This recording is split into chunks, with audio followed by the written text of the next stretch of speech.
My music, I'm talking to you today just as an Alamo enthusiast.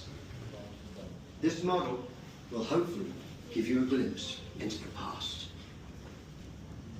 Santa Anna arrived with troops in San Antonio on February the 23rd, 1836, and laid siege to the Alamo, limiting the defenders' food, supplies, and communication.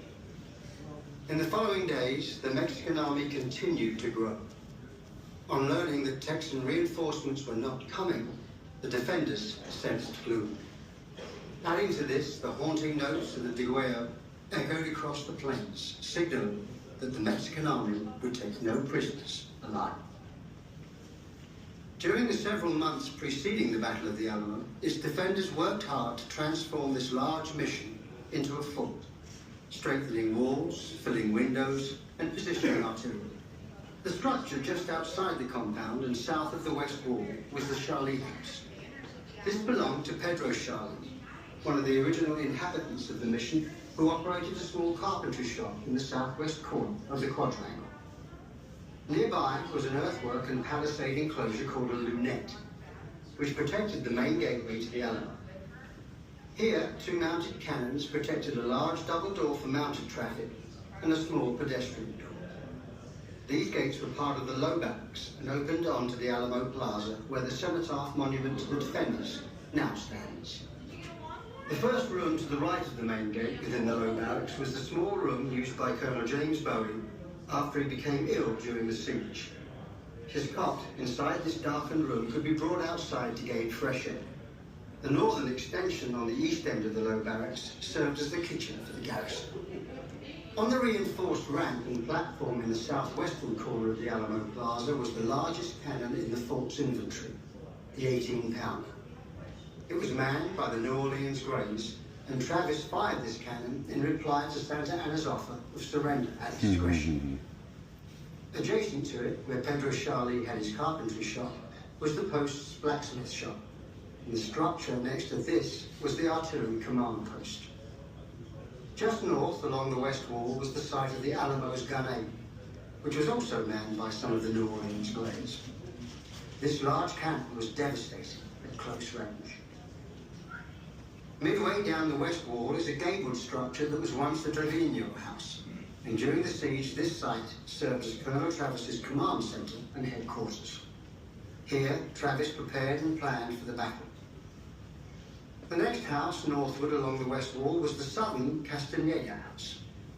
The northern room of the house was in ruins and was converted into a gun position which fired through an open window. The northwest corner of the compound contained the northern Castaneda house, which had been covered over and reinforced for use as a heavy gun position. Equipped with one cannon firing to the west and another firing north, it was one of the main defensive positions for these two walls, and was called El Fortín de Condé. Just west of here was the fort's weakest point, where wooden beams reinforced the partially ruined wall. Farther east along the north wall was another fortified gun position called El Fortín de Terrado, which was under the direct command of Colonel Travis. Mounted here were three cannons, all firing north. The wall continued eastward past the remains of the Reyes house. From the northeast corner of the compound, it ran south along a group of huts called jacales, and ended in a small gate opening to the east. Beyond the gate was the mission's large granary, previously used for storing foodstuffs. In 1836, it was converted into the long barracks for housing soldiers. The Sanchez Navarro map described trenches dug lengthwise inside the building to aid the defenders' last-ditch stand. At the southern end of the long barracks was the two-story convento, which had housed priests during the mission period. By 1836, the lower rooms were used as an arsenal to house many of the fort's weapons, while the upstairs level served as a hospital. The convento courtyard was divided into two portions, one which contained the main well from the Alamo, and a smaller area which contained the fort's latrines.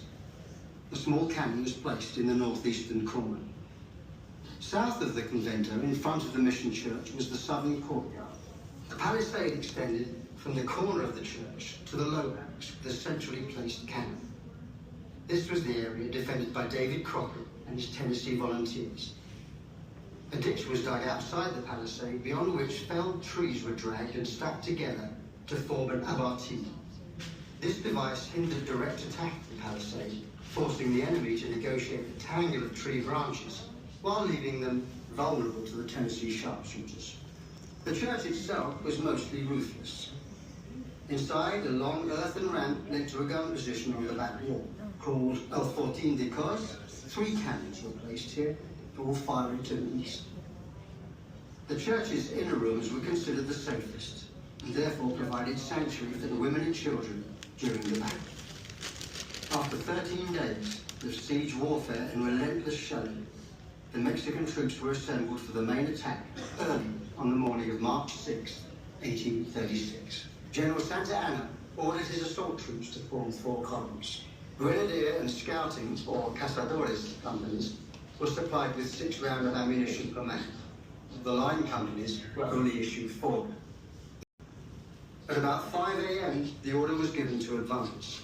The 4th column of cazadores moved forward, some soldiers taking refuge behind the Charlitos. Many of the men carried scaling ladders. After days of little or no sleep at all, most of the defenders were resting, as the night had been a quiet one. Once the Texans realized that they were under attack from the south, they scrambled to their feet, grabbed their weapons, and opened fire on the enemy. The 1st and 2nd columns attacked the defenders on the north wall. The assault was repulsed with heavy casualties, but was quickly renewed. The 3rd column attacked from the northeast. Because of the heavy opposition and little success, the 3rd column shifted its assault to join the 1st and 2nd columns outside the north wall. The combined forces called for additional support, and Santa Anna's reserves joined them for that final assault. The Mexican troops eventually secured a foothold on the dilapidated north wall. Breaking through the weakened area, they crawled over the bodies of their dead and wounded comrades and poured into the Alamo complex. It was here, at El Fortin de Terán, that Travis fell. Meanwhile, at the south wall, the 4th column was able to scale the wall and break through an area west of the low barracks. Realizing that they had lost control of the quadrangle, the defenders took refuge in many of the buildings, including the long barracks and convento. Here, heavy fighting developed, and the Mexicans turned the Texan cannons to blast down the various doors. But in doing so, they killed many of their own men in the confused and smoke-filled early morning. The long barracks was the scene of some of the most vicious hand-to-hand combat. Making good Santa Anna's promise that no one would be spared, the Mexican soldiers hunted down and killed every defender. This extended to James Bowie, whose dead body was found in his small room in the low barracks, and to the wounded, who continued to resist when the Mexican troops entered the hospital. Atop the convento, the Texan flag continued to fly, and a number of Mexican troops were killed trying to remove it.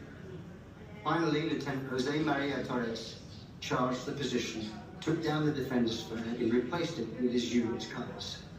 He was then struck down by a Texan bullet.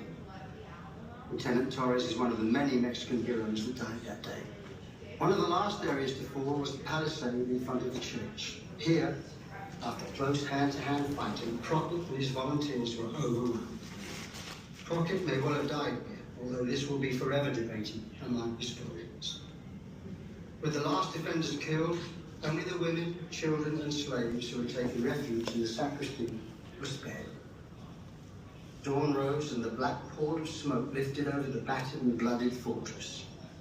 All resistance had ceased.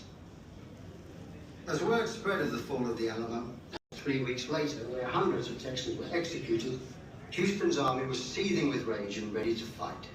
On April the 21st,